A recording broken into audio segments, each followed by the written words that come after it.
जय श्री गणेश दोस्तों। हमारी आज की कहानी है दुकान। अब शुरू करते हैं कहानी।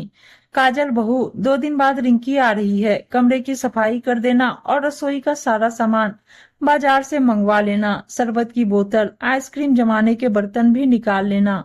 उसे मेरे हाथ की बनी बहुत पसंद है। गर्मियों की छुट्टियां ही है जो मुझ बूढ़ी माँ नानी को पूरे साल जिंदा रखने की शक्ति देती है, वरना कुछ लोग तो मुझे चैन से सांस ना लेने दे। कहते हुए कमला जी माला जपने लगी। काजल सबका नाश्ता निपटा, बच्चों को खेलने भेज, चाय लेकर रसोई से बैठक की तरफ जाते हुए बोली, माँ जी कल मैं विक्रमगंज जा रही हूँ। आप और सीता को जो ठीक लगे करती रहना। अपनी बहू की ऐसी दो टूक बात सुन कमला जी का पारा चढ़ गया। क्या बकवास है बड़ी बहू, तुम कब से मायके जाने लगी, वो भी जब घर में बेटी आने वाली है और तुम्हारा मायके शहर से 20 किलोमीटर दूर है।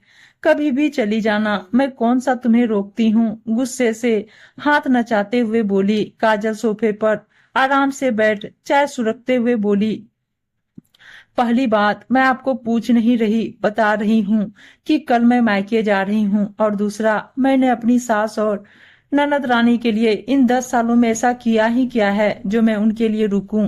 पिछली बार आप और दीदी सीता से यही बोल रहे थे ना कमरे में। कमला जी के पैरों के तले जमीन खिसक गई। हाय, यह क्या हो गया। बड़ी बहू ने सब सुन लिया। 10 साल पहले काजल की शादी संजय के साथ हुई। घर में सास ससुर ननद एक देवर रहते थे। उसके ससुर की पुश्तैनी परचून की दुकान घर के पास होने के कारण गोदाम घर में ही था और मसालों की पैकिंग वहीं की जाती। दुकान पुश्तैनी थी, इसलिए पहले घर की महिलाएं ही ये काम हाथों से करती चली आ रही है। दादी सास के बाद सास और ननद मिलकर यह पैकिंग करते।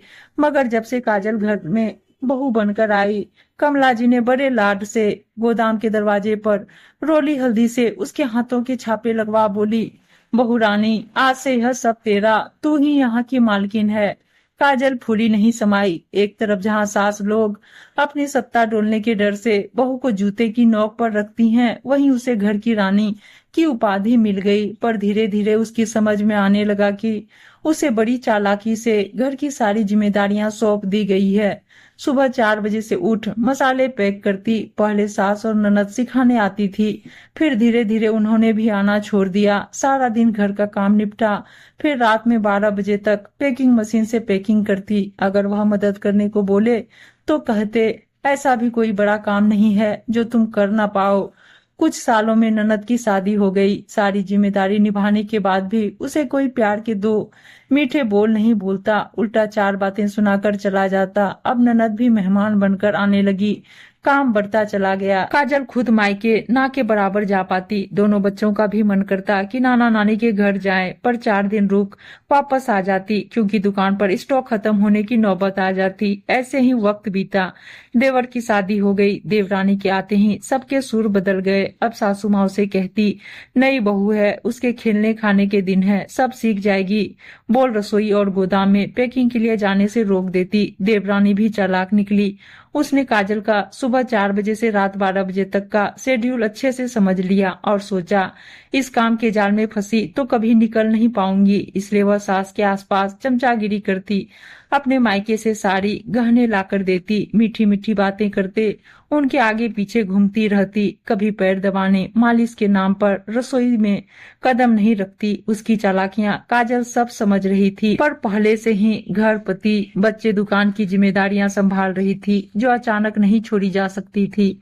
और यही सोच बर्दाश्त करती कि देवरानी काम में हाथ आज नहीं तो कल बटा देगी।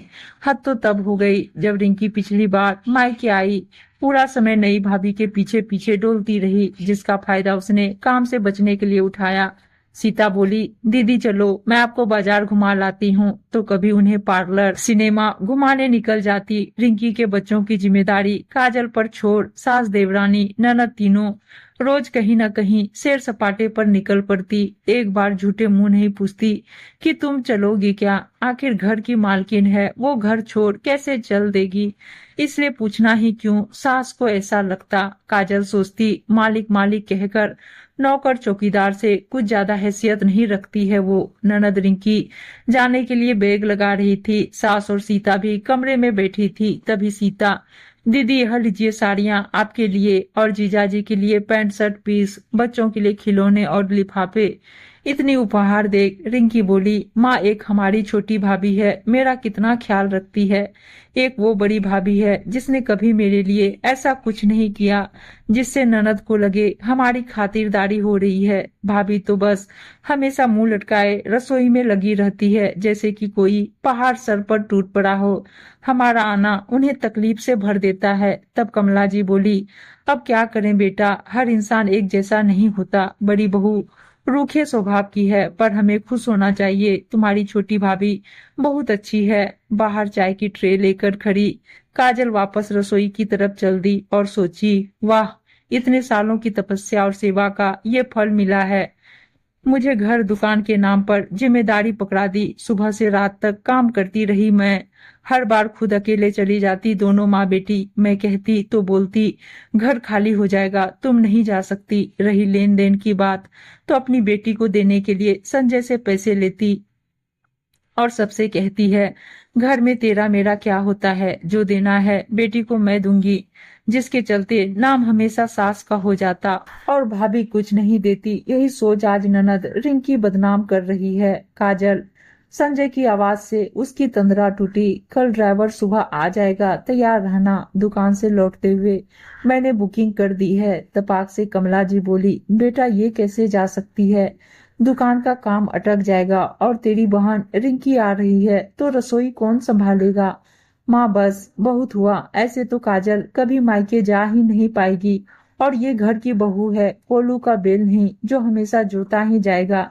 ये अपनी मर्जी का कोई काम नहीं करेगी। ये बहू है तुम्हारी, इसकी कदर करो। दुकान का काम नौकर देख लेगा और रिंकी के साथ आप तो हो, सब मिलजुल कर लेना। जब एक अकेली काजल सब घर के काम के साथ दुकान संभाल सकती है तो आप चार हाथ सिर्फ रसोई नहीं बना सकते। आज अपने बेटे के मुंह से पत्नी का पक्ष सुन कमला जी को करंट लग गया। वो जरूरत होकर बहू को देख रही थी। शायद उनका बहू को इतना दबाना और बुराई करना उनको भारी पड़ गया। काजल चाय खत्म कर कमरे की तरफ जा रही थी पर उसकी आंखें अपनी सास को देख मानो कह रही थी, 100 सुनार की एक लोहार की।